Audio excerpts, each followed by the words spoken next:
ano, tudo bem com vocês? Essa é a nossa primeira aula sobre o Brasil após 1990, tá bom? Vamos lá. Nós vamos falar um pouquinho sobre a Constituição de 1988, que é a Constituição que nós utilizamos ainda hoje, tá bom? Nós tivemos o processo eleitoral das eleições de 1986, onde foi formado, após as eleições, a Assembleia Nacional Constituinte. Esse termo, Assembleia Nacional Constituinte, é algo que vocês já estão carecas de ouvir. Sempre que vocês ouvirem essas palavrinhas, saibam que o objetivo dela é criar uma nova Constituição, tá bom? O objetivo dessa nova Constituição era assegurar a democracia e as garantias básicas de todo cidadão, fossem eles da zona urbana, rural ou sociedades indígenas, tá bom? Independente da cor da pele, independente de religião ou sexo, tá certo?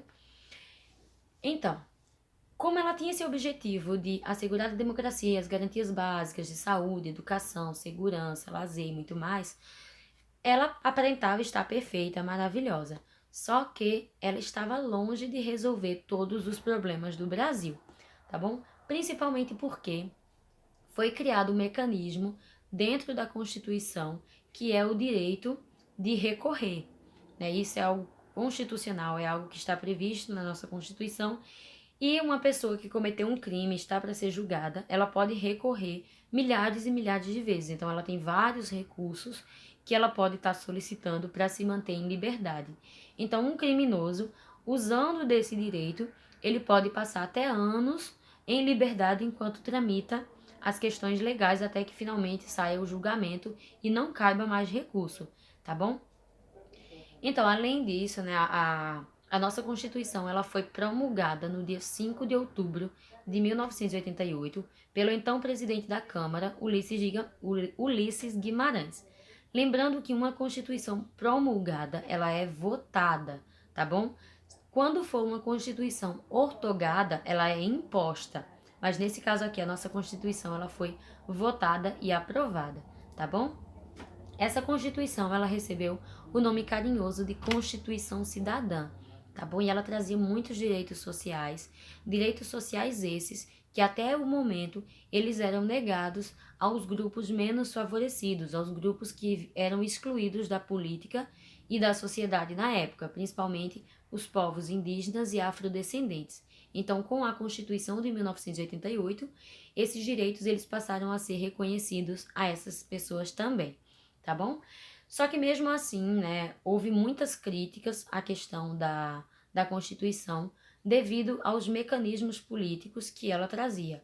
Um desses mecanismos são as chamadas medidas provisórias, que podem ser aplicadas, né, como uma substituição aos decretos que foram criados durante o regime militar.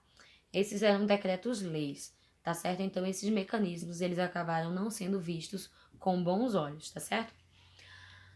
Vamos falar um pouquinho sobre a caça aos marajás. Gente, o processo eleitoral de 1996 foi o primeiro processo, de 86, desculpa, foi o primeiro processo, só que o primeiro processo de fato democrático só veio acontecer em 1989, quando finalmente as pessoas puderam ir às urnas votar, tá bom? Então, voto direto somente nas eleições de 1989.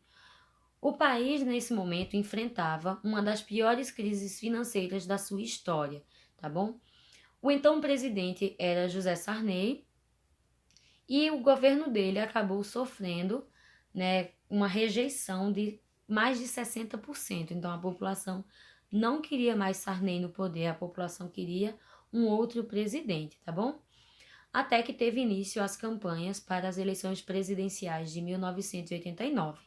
E entre os candidatos nós temos alguns nomes bem famosos no cenário político brasileiro. Luiz Inácio Lula da Silva, o famoso Lula, Leonel Brizola, Mário Covas, Ulisses Guimarães, Roberto Freire, Paulo Maluf e até mesmo Silvio Santos. Silvio Santos também foi candidato, só que ele acabou sendo impedido pela justiça devido a um problema na filiação dele ao partido. Então ele acabou não podendo concorrer, né, de fato, mas ele acabou se candidatando também. Só que nesse momento surgia um outro candidato, né, um candidato que tinha uma proposta mais modernizadora, né, um candidato que tinha um discurso mais moralizador, uma imagem de administrador moderno e dinâmico.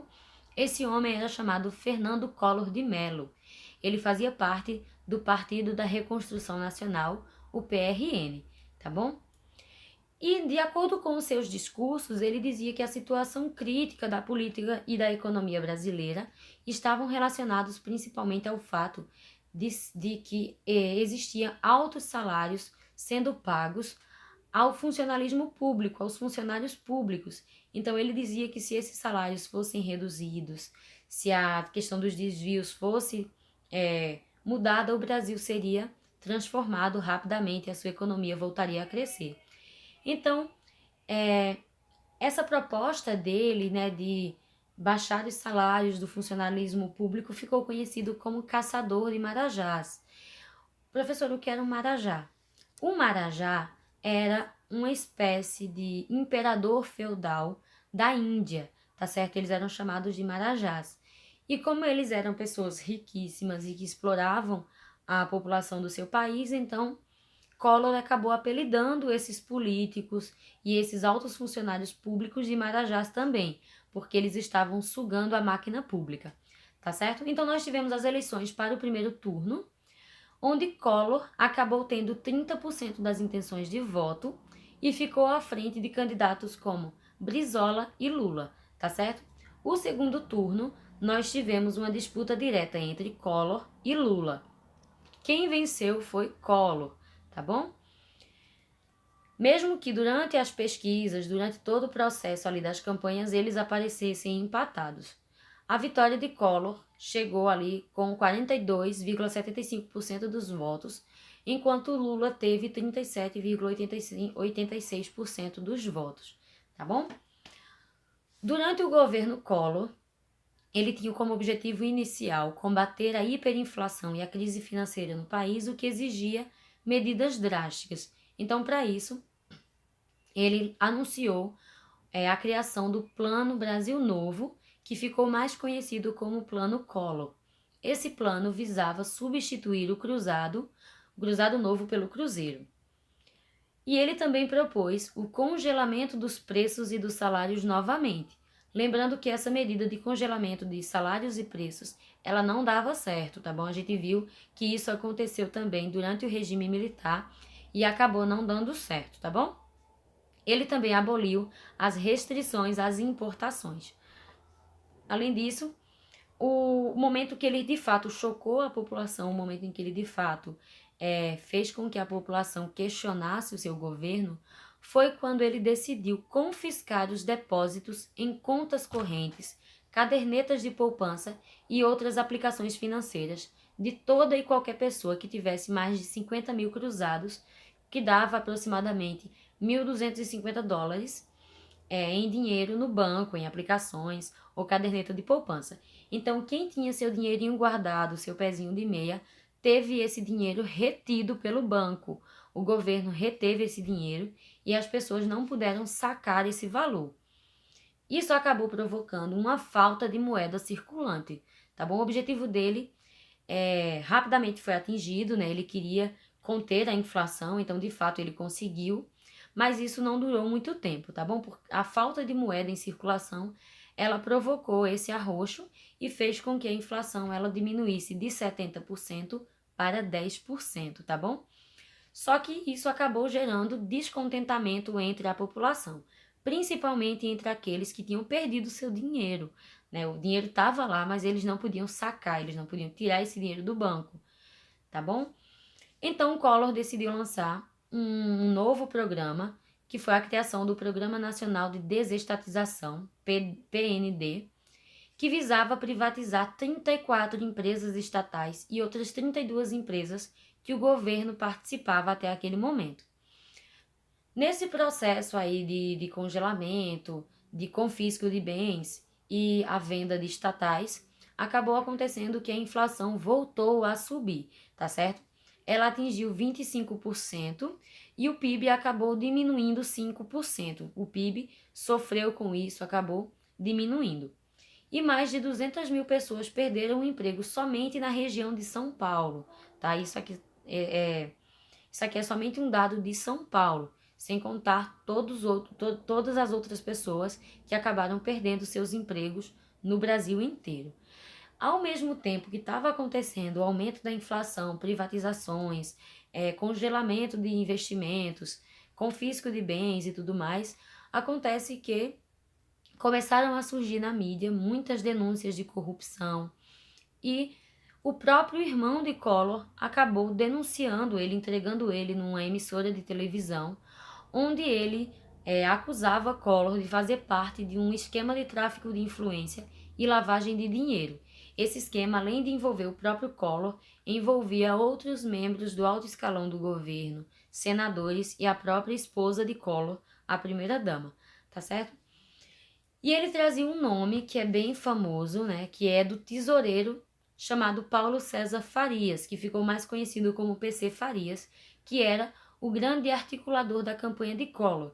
E segundo Pedro Collor, irmão de Fernando Collor, a questão desses desvios, a questão da corrupção, ela tinha começado quando Collor ainda era governador, tá certo?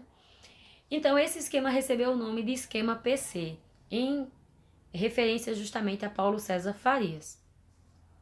Então, para solucionar a situação, o Congresso Nacional decidiu instaurar uma comissão parlamentar de inquérito, a famosa CPI, né, para analisar o caso e decidir se cabia ou não um impeachment. Então, Collor viu que a situação estava muito complicada, ele acabou sendo afastado do governo enquanto estava acontecendo o processo, né, da CPI.